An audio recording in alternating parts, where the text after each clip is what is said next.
Bismillah və salatu və selamu alə Rasulillah və alə alihi və sahbihi və mən ma'alə. İlk olaraq özümə və sizə Allahdan qorxmağı tövsiyə edirəm.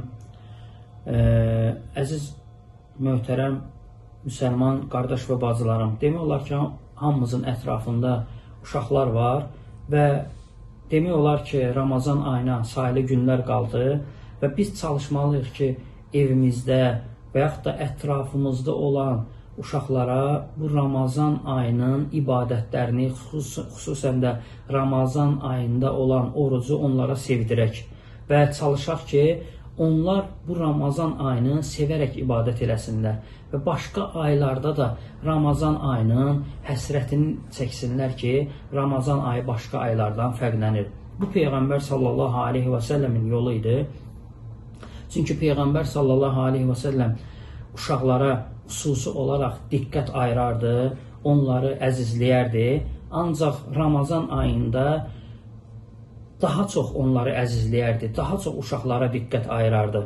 Bu da demək olar ki, Peyğəmbər sallallahu aleyhi və səlləm yolu olduğu üçün hər bir müsəlman çalışmalıdır ki, uşaqlara xüsusən də Ramazan ayında xüsusi diqqət ayırsın. Peyğəmbər sallallahu aleyhi və səlləm Ramazan ayında iftarlara uşaqları da dəvət eləyərdi və uşaqlara diqqət ayırardı ki, onlar ac qalmasınlar. Onlara həmin o orucluğu, həmin o iftarı sevdirərdi Peyğəmbər sallallahu aleyhi və səlləm. Həmçinin Peyğəmbər sallallahu aleyhi və səlləm Ramazan ayında uşaqlara daha çox səbirli davranardı. Misal üçün, uşaqlar gələrdilər məsciddə oruclu halda oynayardılar. Peyğəmbər sallallahu aleyhi və səlləm onlara baxardı, onlara təbəssüm eləyərdi və onların təbii ki, namaz vaxtı yox, adi vaxtlarda səs-küylərinə sakit durardı və onlara mane olmazdı, onların oynamaqlarına icazə verərdi. Və həmçinin Peyğəmbər sallallahu aleyhi və səlləm Ramazan ayında uşaqlara başqa aylara nisbətən daha çox xoş sözlər deyərdi və onlara bacardığı qədər hədiyyələr verərdi. Həmçinin Peyğəmbər sallallahu aleyhi və səlləm uşaqlara ibadətləri, oruc tutmağı təşviq eləyərdi, sevdirərdi. Peyğəmbər sallallahu aleyhi və səlləmin yolu ibadətləri qorxu ilə yox, sevgi ilə aşılamaq idi. Ona görə də Peyğəmbər sallallahu aleyhi və səlləm uşaqlara ibadətləri sevdirərək əməl etdirərdi. Qorxu ilə yox, sevdirərək. Ona görə hər bir müsəlman çalışmalıdır ki, ibadətin hər bir növünü ailəsində, ətrafında uşaqlara sevdirsin. Uşaqlara sevdirdikdə uşaqlar özləri bu ibadəti sevərək yerinə yetirir və o ibadətlərə bağlı olurlar. Misal üçün, bu günlərin bəzi insanlar çıxır, deyirlər ki, bəzi müsəlman ailələr uşaqlarına hicabı məcbur eləyirlər. Əslində, İslamı düzgün yaşayan ailələrdən olan uşaqlar görürsən ki, hicabı özləri sevərək bağlayırlar. Yəni, ata-anaları onlara məcbur eləmir. Yəni, əslində bu yol düzgün yoldur. Yəni, onlara məcbur eləmsən, əksinə elə təbliğat aparasan ki, uşaqlar özləri o ibadətləri sevirlər. Başı bağlamaqdır, orucdur və s. Özləri sevirlər və özləri o ibadəti eləməyə can atırlar. Və bu da Peyğəmbər sallallahu aleyhi və səlləmin yolu idi. Misal üçün, mənim evimdə olan qızım hələ onun yaşı hicab bağlamağa düşməsə belə özü təkidlə dedi ki, mən hicab bağlayacağım və hicaba keçəcəyim. Hətta biz ona deyəndə ki, artıq sənin yaşın hələ hicaba düşməyib, sən əslində hicab taxmasan da olar, o özü dedi ki, yox. Yəni, mən artıq özüm hicaba keçmək istəyirəm və özü təkid elədi və özü də hicaba keçdi. Və ona görə də hər bir müsəlman çalışmalıdır ki, ibadətləri uşaqlara elə sevdirsin ki, uşaqlar özləri onu istəyərək əməl eləsinlər. Peyğəmbər sallallahu aleyhi və səlləmin vəfatından sonra da Raşidi xəlifələrin dövründə də xəlifələr və xəlifələr, həmçinin müsəlmanlar uşaqlara Ramazan ayında xüsusi diqqət ayırardılar. Elə çalışardılar, elə eləsinlər ki, uşaqlar bu Ramazan ayını sevərək keçirsinlər. Məsəl üçün, Peyğəmbər sallallahu aleyhi və səlləm ölümündən sonra da Ömər radiyallahu anh xəlifə olduqda uşaqlar üçün hədiyyələr verərdi. Xüsusən də yundan hədiyyələr hazırladardı və oruç tutan uşaqlara gələrdilər, iftar vaxtı onlara hədiyyələri təqdim eləyərdi və onlar üçün süfrələr açardılar. Həmçinin Ömər radiyallahu anhu Ramazan ayında məscidi işıqlandırmışdı. Uşaqlar sevinərək gələrdilər və həmin o məscidin işıqlarını görərdilər və bacardıqları qədər ibadət eləyərdilər. Və ona görə hər bir müsəlman çalışmalıdır ki, məhz sevgi ilə uşağı məscidə, uşağı oruca, uşağı hicaba təhrik eləsin, təbliğ eləsin ki, uşaq da onu sevə-sevə yerinə yetirsin. Həmçinin xəlifələrin vaxtında uşaqlar üçün xüsusi süfrələr açılardı. Uşaqlar gələrdilər və o təamlardan, orada olan yeməklərdən yeyərdilər və oynayardılar. Onlara şərait yaradırdılar ki, oynasınlar. Həmçinin Əli radiyallahu anhu xəlifə olduqda Kufədə həddindən artıq böyük süfrələr açdırardı. Ora xüsusən uşaqları, yoxsulları, kimsəsizləri dəvət eləyərdi və onların iftar açmasına, onların ac qalmamasına səbəb olardı. Bu adət ənənə demək olar ki, bütün xəlifələr dövründə şamil olunardı. Hətta Raşidi xəlifələrdən sonra gələn Əməvi xəlifələrin dövründə də bu adət ənənələr yaşadı. Ramazan ayı üçün Əməvi xəlifələrin vaxtında xəlifələrin göstərişi ilə xüsusi fond yaradılmışdı və orada kimsəsiz uşaqlar, yetim uşaqlar, kasıb uşaqlar hamısı qeydiyyata alınmışdı. Ramazan ayında həmin o fonddan onlar üçün yeməklər, onlar üçün paltarlar və maddi yardımlar onlardır. Uşaqlar da həmin o ayı xüsusən gözləyərdilər ki, həmin ay gəlsin ki, onlar sevinsinlər, yeni paltar geyinsinlər, onlara pul verilsin, onlara həmçinin yəni yardım olunsun, onlar həmçinin iftar süfrələrinə dəvət olunsunlar, əylənsinlər və xəlifə tərəfindən də uşaqlar üçün xüsusi paylar hazırlanırdı və uşaqlar həmin payı sevinərək qəbul edirdilər. Həmçinin məscidlərdə Quran dərsləri keçirilərdi və Quran oxumaq öyrənən şəxslərə böyük hədiyyələr verərdilər. Bu adət, bu gözəl adət ənənə Abbasi xəlifələrinin dövründə də davam elədi. Hətta Abbasi xəlifələrin dövründə Bağdadda böyük bir süfrələr açılardı. Həmin o süfrələrdə yenə kasıb uşaqlar, kimsəsiz uşaqlar və yaxud da imkanı zəif olan böyük adamlar da dəvət olunardılar. Uşaqlar üçün xüsusi bahalı şirniyyatlar hazırlanardı və onlar uşaqlara xəlifə tərəfindən dağıdılardı, xəlifə tərəfindən verilərdi. İftar vaxtı xəlifənin hazırladığı xüsusi yerlər var idi ki, ora kasıblar, yoxsullar, imkansızlar gələrdilər, iftar eləyərdilər və həmçinin həmin o yerdə uşaqlar üçün yerlər var idi. Uşaqlar da iftar elədikdən sonra onlara xüsusi torba verilərdi. Həmin torbada şirniyyatlar olardı, gümüş pullar olardı və geyim və yaxud da başqa hədiyyələr olardı və uşaqlar həmin o süfrədən sevinərək qalxardılar. Həmçinin həmin o süfrələrdə uşaqları ayırardılar. Yəni böyüklər ayrı oturardı, uşaqlar ayrı oturardı. Səbəbi də o idi ki, uşaqlara gələn yeməklər daha bol olardı. Daha çeşidlər, növləri çox olardı. Daha bol olardı ki, uşaqlar daha çox sevinsinlər. Həmçinin Abbasi xəlifəsinin dövründə artıq məktəblərdə Ramazan ayı tətil ayı olaraq elan edildi. Ramazan ayı boyunda uşaqlar dərsə getmirdilər ki, onlar da rahat ibadət eləyə bilsinlər, orucluq onlar üçün çətin olmasın, məscidə rahat gəlib orada həm Quran öyrənsinlər, həm namazlarını rahat qıla bilsinlər.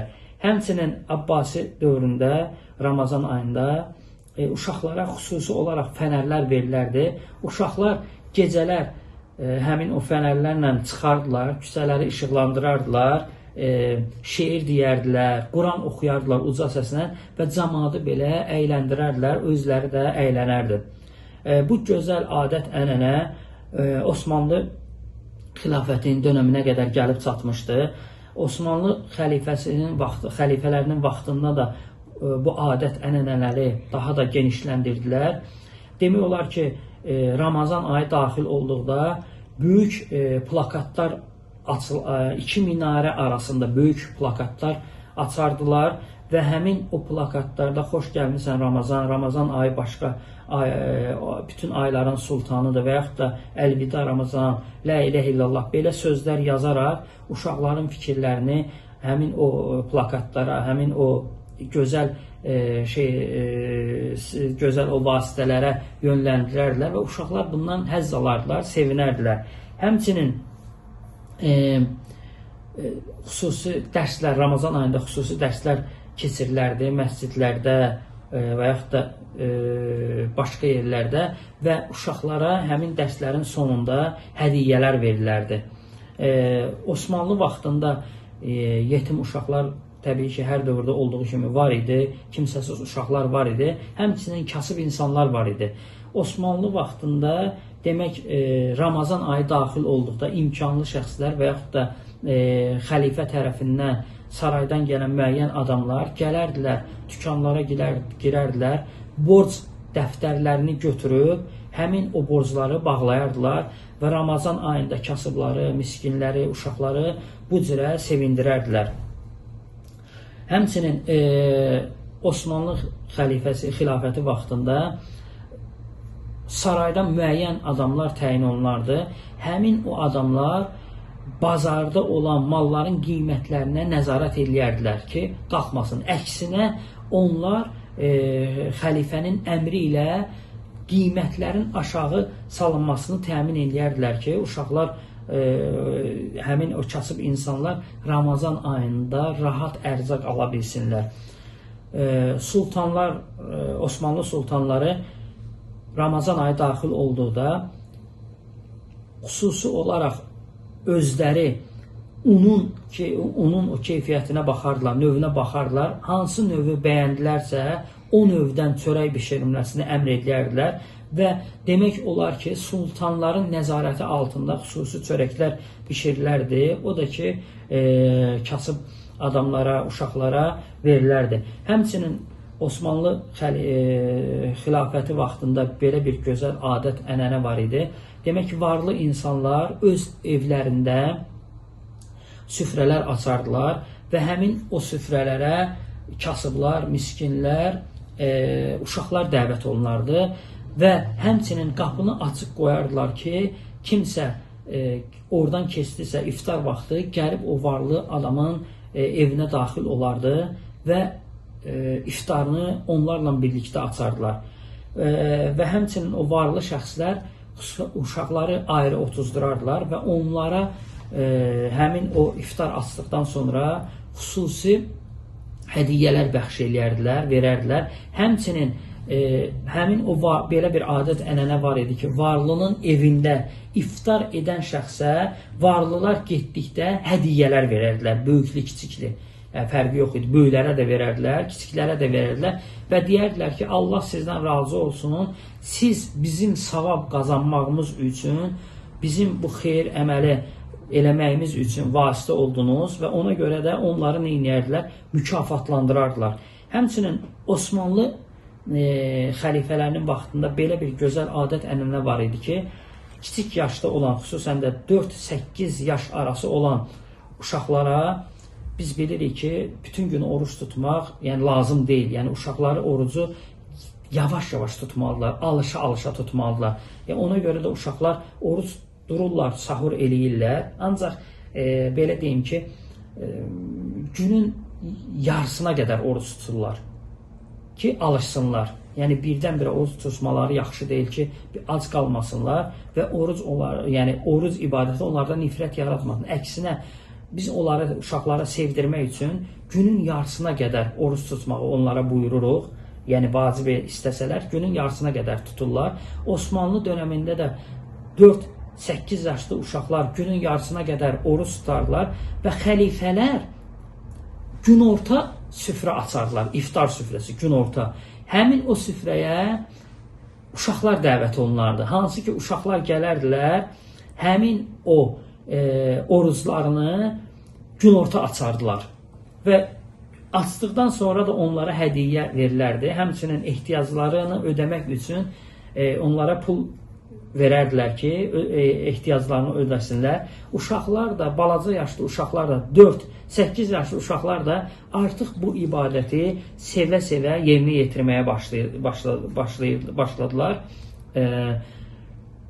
Osmanlı xilafətinin vaxtında. Həmçinin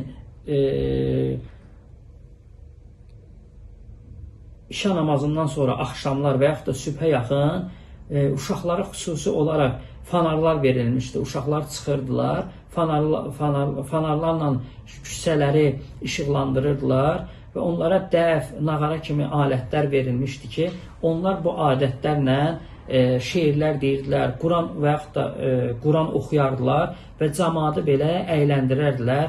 Bu da onlara Ramazanı xüsusi olaraq sevdirərdi.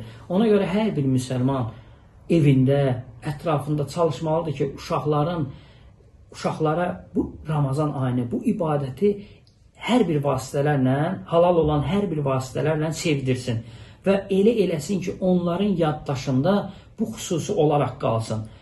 Misal üçün, evi bəzəsin, cürbəcür vasitələrlə bəzəsin, fikirləşsin, onlara xüsusi əyləncələr, Ramazan ayı boyunca onlara xüsusi əyləncələrlə əyləndirsinlər və s. Yəni, bu da dində bəyənilən əməllərdəndir. Düzdür, bu barədə Lejnənin də fətvası var. Yəni, Lejnə odur ki, alimlər toplumunun yığışıb bir yerdə verdiyi fətva var ki, yəni, müəyyən şərtlər daxilində evi də bəzəyə bilərsən və Ramazanı xüsusi olaraq uşaqlar üçün başqa səbəblərlə sevindirə bilərsən. Birincisi, bu nə olmalıdır?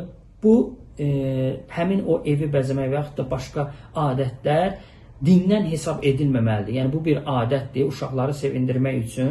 Yəni, biz bunu edirik ki, uşaqlar sevinsin. Yəni, bu dinin bizə buyurduğu bir əməl deyil. Sadəcə olaraq uşaqlar sevinsinlər deyinə biz bu əməli eləyirik ki, uşaqlar bu Ramazan ayını xüsusi olaraq yaddaşlarında həkk olunsun və sevsinlər və gələn başqa aylarda da bunu həsrətlə gözləsinlər.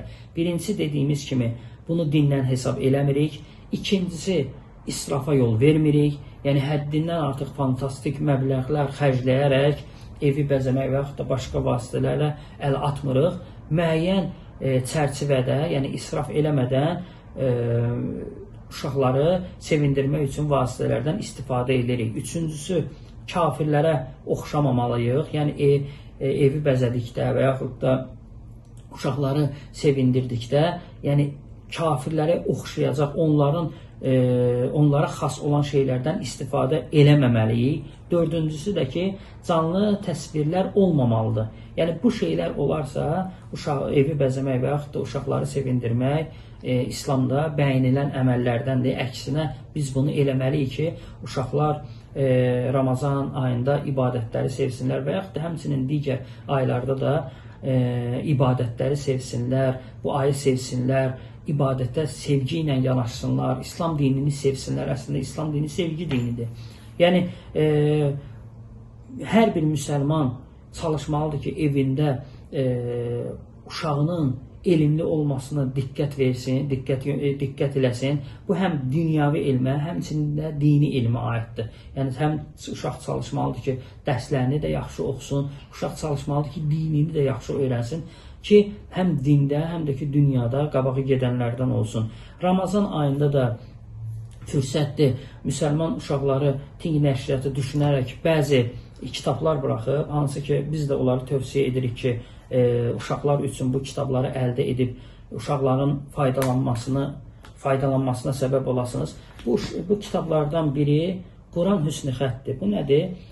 Burada cüzəmmə var, Quranın sonuncu cüzüdür və burada uşaq Quran surələrini özü yazaraq, burada bu yazıların üstündən özü yazaraq gedərək onun yaddaşına həkk olur və həmçinin əzbərləməsi üçün böyük bir səbəbdir. Çox sevilən kitablardandır. Həmçinin burada Ramazan gündəliyi var. Ramazan gündəliyi çox maraqlı bir kitabdır. 3 ya 4 tirajı çıxıb bunun artıq. Demək necədir? Hər gün uşaq, hər gün üçün xüsusi burada səhifə var. Etdiyi əməlləri burada qeyd eləyir, dinimizi öyrənir, hərfləri öyrənir, tapmaca var və bu cürə faydalı həm əylənərək, həm də öyrənir. Həmçinin dua və zikirlər var. Qədir gecəsində və yaxud da Ramazanın axır 10 günündə və yaxud da əvvəlki günlərində də bu duaları rahatca eləyə bilər. Bu Qədir gecəsini və yaxud da axır 10 günü hər bir uşaq da, həmçinin böyük də, yəni bu ayı, bu günləri necə keçirməyi burada əks olunur və uşaqlar da bunu oxuyaraq rahat dualar eləyə bilirlər. Həmçinin Ramazan və Qurban bayramı üçün bu kitabda qaydalar var. Əylənərək hekayələr vasitəsilə uşaqlar onun ədəblərini öyrənirlər və hekayə vasitəsilə dini ədəbləri burada öyrənilir. Ramazanla bağlı, həmçinin Qurbanla bağlı çox maraqlı bir kitabdır, tövsiyə edirəm. Lap balaca uşaqlar üçün də belə bir boyama kitabı var. Uşaqlar boyayaraq, yəni uşaqlar bunları boyayaraq artıq Ramazan ayında həm əylənirlər, həm də ki artıq onların beyinlərinə bu gözəl ibadətlər barədə məlumatlar demək olar ki daxil olur. Çalışın, bu və fərqi yoxdur. Ting nəşriyyatının kitabları olur və yaxud da başqa nəşriyyatın kitabları olsun, alın, uşaqları faydalandırın. Ancaq Ting nəşriyyatını nəyə görə qeyd elədik? Çünki uşaqlar üçün bunların kitabı həddindən artıq boldur və demək olar ki, əksəriyyəti də ədəb yönümlüdür. Yəni uşaqların gözəl tərbiyə alması üçün, həm dini, həm dünyavi düzgün istiqamətləndirməsi üçün kitabları həddindən artıq çoxdur. Və hər bir müsəlman çalışsın ki, bu Ramazan ayını uşaqları üçün fikirləşsin ki, uşaqlar bu Ramazan ayını necə keçirə bilər, necə faydalı olsun və onların beynində necə həkk olsun ki, Ramazan ayını, yəni uşaqlar bu Ramazan ayı çıxdıqdan sonra da sevərək, yəni onu həsrətlə gözləsinlər ki, həmin bu Ramazan ayı gəlsəydi, biz ibadətlərimizi daha da artırardıq, biz bu ibadətləri yerinə yetirərdik, oruç tutardıq və yaxud da əlavə namazlar qılardıq. Çalışın, uşaqlarınızı İslam tərbiyəsi üzrə istiqamətləndirin və ən gözəl tərbiyəni Peyğəmbər sallallahu aleyhi və səlləm bizə bildirmişdi. Ən gözəl yol məhz Peyğəmbər sallallahu aleyhi və səlləmin yoludur. Allahın yolundan başqa bir yol demək olar ki, ideal bir yol yoxdur və biz də Allah Subhanahu taala'dan istəyirik ki, bizim evladlarımızı, ətrafımızda olan müsəlman uşaqları gözəl tərbiyə üzərində yetişməyə müvəffəq eləsin, onları bu Ramazan ayında ibadətləri sevdirənlərdən eləsin və Allah Subhanahu taala'dan istəyirəm ki, bizi bu Ramazan ayında ibadətlərə müvəffəq eləsin və Ramazan bitdikdən sonra da bizim günahlarımızı bağışlananlardan eləsin. Və sallallahu alə nəbiyyinə Muhammed və alə alihi və sahbihi əcməin.